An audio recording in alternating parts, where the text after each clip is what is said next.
You must realize that there are millions of people in India who love your tradition, who love your culture, your religion, your history, the fact that you are who you are.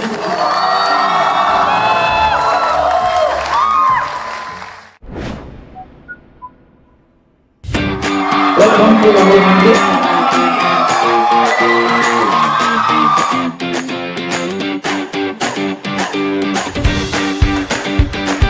First time I saw Mr. Rahul Gandhi, you were the cutest boy I ever saw.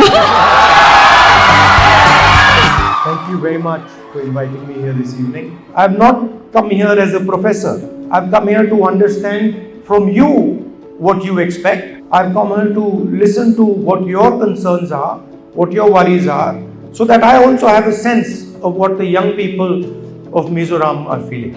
Now I'm happy to take your questions. My question is, what are your thoughts on implementing common civil code for all citizens of India? What are your views on uniform civil code? There is talk of uniform civil code, but there is no documentation about what this civil code is, about what they are proposing. So until something is on the table, it is very difficult for me to comment on something that is in the air. But I will tell you that I am firmly committed to the idea that we are going to protect your right, your culture, your religion, your tradition. There's no compromise on that. I want to say one thing about this. If you are, for example, in Mizoram, you will think what is happening in Mizoram is very important and what is happening maybe nearby is not so important. But in the 21st century, everything is connected. For example, if global warming is taking place, the problem is actually somewhere else, but it is affecting Mizoram. In the same way, it's important for you to understand that a lot of the problems that you're facing, the problem also lies outside. I would like to ask you this question regarding your recent visit to Manipur. You have seen all the atrocities and the violation of human rights and also the violation of the constitution. That same constitution which your family have been preserving for generations.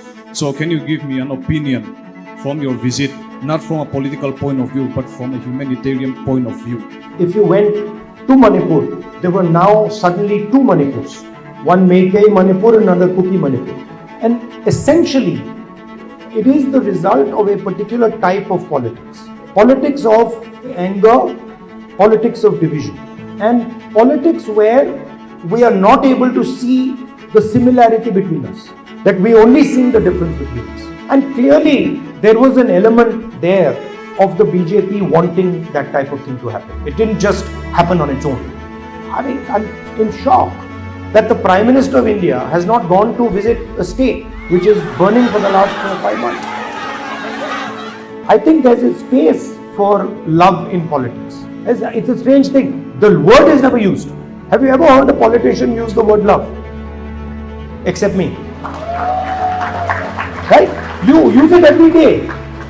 You seek it, you talk about it, but in politics, it's not spoken. So I think that word needs to be introduced into the political language.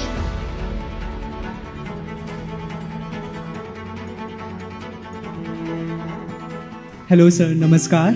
What is your perspective on the National Education Policy 2020 and what aspect do you believe need further refinement or improvement in? In my view, the education policy is trying to distort what knowledge is, what Indian history is, what Indian culture and Indian tradition is, and tries to impose one idea on India. This idea of uniformity, this does not work in India. India is pure diversity. Even if I start talking to you, every single one of you has a completely different view. For example, a very interesting thing, BJP leaders will constantly give speeches about that English is bad. Go to any one of those leaders who are saying English is bad. Every single one of their children goes to an English medium school. Why? Because English allows you to communicate to the rest of the world. And they don't want the poor people of India to communicate to the rest of the world. Right? If that things did not happen, you lost your grandma and your father, do you think that your life, particularly in politics, will be a little bit different than now? Losing my grandmother and losing my father were terrible things. I wouldn't wish it on anybody. but they also made me much stronger than I would have been. So that's sort of the experience. That when you've lost something that is so valuable to you, then you're like, okay, theek hai, I went through such a difficult thing, then what is this? This is nothing. That attitude you get. I must say 3 things. Look, I'm always fascinated by Mizoram when I come here. If you walk in Mizoram, you will find the people nicely walking on the side with you, no pressure. No, what I'm saying is why? Because you have a concept of space of the other person. You have a concept that look, there is another person here and I have to guarantee that person his space. I cannot just go and take his space. Respect that the other person also should have a space, should be allowed to live happily. That is inside your culture deep, that's in your DNA. And that's something that I learned from. And I understand many things from you. It's not just from you, your ancestors, your tradition, your history, the people who came before you. I want to leave you with the idea that we are never ever going to let that be challenged. There's no force on this planet that can suppress your culture, your tradition, your religion. Good evening, sir. My question is, outside of your political role, what's a book, a hobby, or a life experience that has had a profound impact on your perspective and approach to leadership? Can you share how it has influenced your journey in public service? Many different things influence me. I read quite a lot. I play chess. I do martial arts. I don't sing. I'm not as good a singer as you are. Rahul ji, I wish you that next time your visit will be after your prime ministership.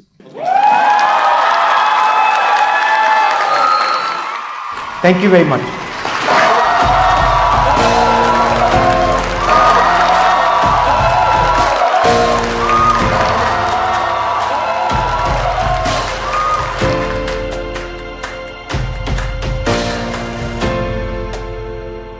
की क्या राय है, हमें comment करना ना भूलें। ऐसे और video के लिए हमें लाइक और सब्सक्राइब कर लें। धन्यवाद।